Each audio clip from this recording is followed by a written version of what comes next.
শিরিক কাকে বলে এক কথায় জবাব দিচ্ছি, আল্লাহ যেটা পারে এটা অন্য কেউ পারে এই কথা বিশ্বাস করার নাম শিরিক। আর শিরিক যে করে সে মুশরিক। এ বাংলা বোঝা যাচ্ছে? বলেন এ পৃথিবী বানিয়েছে কে? আবু জেহেল এটা বলতো না? বলতো। কিন্তু নবীজি যখনই বললেন আলাহুল খালকু ওয়াল আমরু, এই জমিন আল্লাহ বানিয়েছে, এখানে আইন চলবে আল্লাহর, তখনই ও বলেছে না ওইটা আমি মানি না, ওইটা রাজনীতি। আমার মনে হয় বাংলাদেশে এখন অনেকেই আবু জেহেলের ভূমিকায় অবতীর্ণ হয়ে গেছে। আমি নাম ধরলেও ধরতে পারতাম। এখন বহু আবু জেহেল এখন আমরা দেখতে পারছি। বলে আকাশ বানিয়েছে আল্লাহ, জমিন বানিয়েছে আল্লাহ, কাবা ঘর আল্লাহ, কোরআন শরীফ আল্লাহর। কিন্তু যখনই বলা হয় এর ভেতরে 500 আইন আছে, এগুলো আসে না আমরা ব্যক্তিগত জীবন থেকে আন্তর্জাতিক জীবন পর্যন্ত এগুলো প্রয়োগ করি, কায়েম করি, প্রতিষ্ঠা করি, তখনই কেমন যেন মুখ কালো হয়ে যায় মুশরিকদের মতো। হযরত ইব্রাহিম নিয়ে কথা বলেন নাই, ওমা আনা মিনাল মুশরিকিন, আমি কিন্তু শিরিক করি না, আমি মুশরিক না।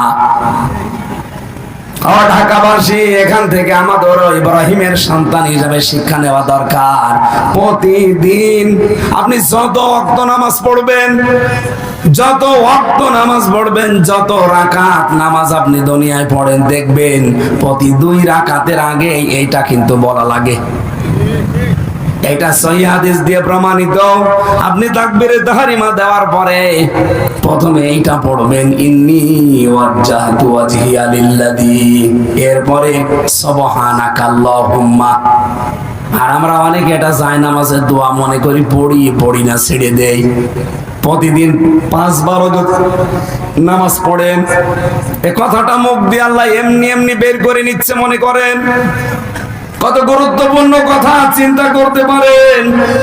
এই জমিনে যদি আল্লাহ নিরাপত্তা দিতে চাই, 2টা জিনিস দেখে। এদিকে তাকান, আমাদের দেশে এখন নিরাপত্তা আছে? কথা বলা লাগবে। আমি এই আশুলিয়া থেকে কুষ্টিয়া, এই 210 কিলোমিটার যেতে আমার মনের ভেতরে কত রকমের ভয়। কি আমি নিরাপদে যাবো এই গ্যারান্টি আমার আছে? নেই। কোরআনে কারীম জানিয়েছে ওয়ামান দাখালাহু কানা আমিনা।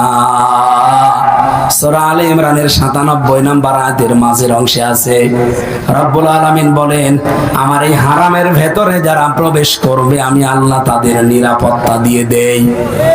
আওয়ালাম ইয়ারাউ ইলাল আরদি আওয়ালাম ইয়ারাল্লাযীনা, হে নবী আপনি কি দেখেননি ওই জায়গাটা হারামান আমিনাই ফায়াতাখাত্তাফুন নাসু মিন হাওলিহিম, আমার হারামের যে অংশটা এটা পুরাটাই নিরাপত্তা বেষ্টিত, অথচ এর আশপাশে তাকান সেখানে কিন্তু মারামারি, সেখানে কিন্তু বিভিন্ন রকমের অপকর্ম হচ্ছে। আমার হারামের এরিয়ার ভেতরে কোনো রকমের সমস্যা নেই, পুরা জায়গাটা নিরাপত্তা দিয়েছে কে? আমার প্রশ্ন, আল্লাহ হারামের এরিয়া প্রায় 2.5 কিলো 3 কিলোমিটার যারা গেছে, হারামের এরিয়া শুধুমাত্র আপনাদের এই মসজিদের এতটুকু না, 2.5-3 কিলোমিটার এরিয়া মিলে এ বিশাল এরিয়ার ভেতরে প্রবেশ করলে আপনি শান্তি, স্বস্তি, নিরাপত্তার চাদরে বেষ্টিত। এটা দিচ্ছে কি সরকার না আল্লাহ? কেন দিয়েছে? 2টা জিনিস আল্লাহ বলেন সেখানে পাওয়া যায় না, এই জন্য আমি আল্লাহ এই জায়গাতে নিরাপত্তা দিয়ে দিয়েছি। 1 নাম্বার, এখানে যে মানুষগুলো আসে ঈমান ছাড়া এখানে আসতে পারে না। কি কথা বলেন? এখানে আদি লেখা আছে যেখানে মুসলিম ছাড়া গয়রে মুসলিম প্রবেশ করা নিষেধ, তার মানে ঈমান নিয়ে আপনাকে আসা লাগবে। 2 নম্বরে এই এরিয়ার ভেতরে আপনি কোনো শিরিক পাবেন না। কোরআনে কারীমের সূরা আনামের 82 নম্বর আয়াতের পরেরটা দেখবেন, আল্লাহ পাক বলেন আল্লাযীনা আমানু ওয়া লাম ইয়ালবিসু ঈমানাহুম বিযুলমিন উলাইকা লাহুমুল আমন। যারা ঈমান আনার পরে তাদের ঈমানের সাথে জুলুম মিশ্রণ করে না, এখানে জুলুম মানে শিরিক, তারা জুলুম এবং শিরিককে তাদের ঈমানের সাথে মিশ্রণ ঘটায় না।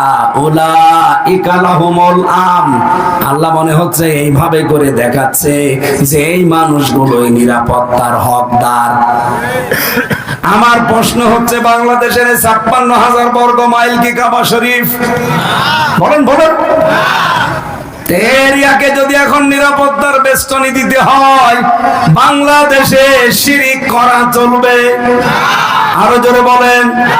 শিরিক আমরা যারা করছি না, করব না, কেউ যেন না করে। ২ নম্বরে, আমাদের ঈমানের সাথে অন্তত যেন কোনো জুলুম এবং শিরিক মিশ্রণ না ঘটে। এই কথা প্রতিদিন আপনার মুখ দিয়ে আল্লাহ কত শতবার বের করে নেয়, বল যে আমি মুশরিক না, আমি শিরিক করি না। এই কথাটার উপরে আপনি অটল থাকতে পারলে আল্লাহ আপনার উপরে খুশি হয়ে যাবে, কারণ সব গুনাহ আল্লাহ মাফ করে দিলেও দিতে পারে, শিরিক মাফ হবে না। এত বড় জুলুম এটা আল্লাহর সাথে। তাহলে শিরিক করে আপনি ভয় পাচ্ছেন না দেশে, আর আমি আল্লাহর একাত্মবাদ প্রতিষ্ঠা করতে গিয়ে ভয় পাবো। আপনি মনে করেন, কি মনে করেন আপনি?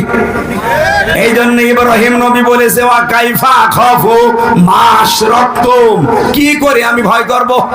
তোমরা শিরিক করে ভয় পাও না, আর আমি আল্লাহর আইনের পক্ষে কথা বলে ভয় পাবো, এটা কোশ্চিন কালো সম্ভব না। কাইফা ব্যবহার করা হয় কোন সময়? যেই কথাটা আল্লাহ বিশ্বাস করতে চান না তখন। এরকম কোরআনে কারিমে 19 জায়গায় পাবেন আপনি। আমি যেটা বলতে চেয়েছিলাম, কিয়ামতের দিন আল্লাহ পাক বলেন কেমন হবে তখন, যখন হে নবী আপনাকে আমি আল্লাহ সাক্ষী বানাবো।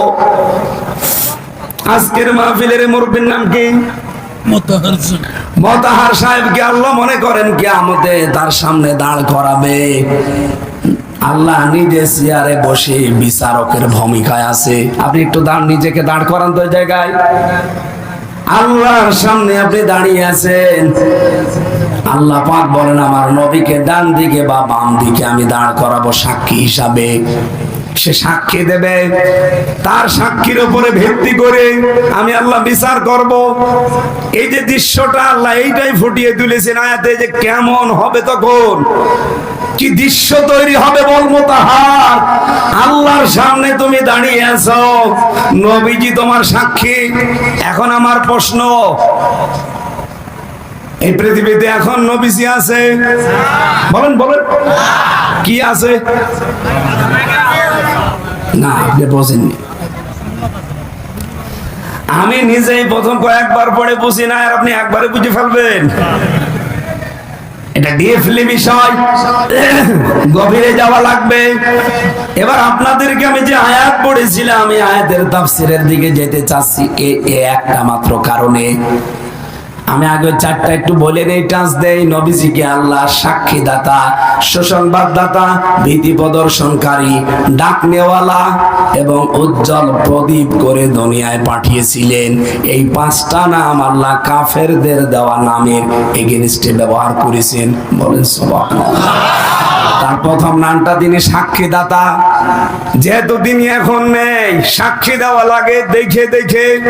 যদিও আমাদের দেশে অনেকে না দেখেও সাক্ষী দেয়।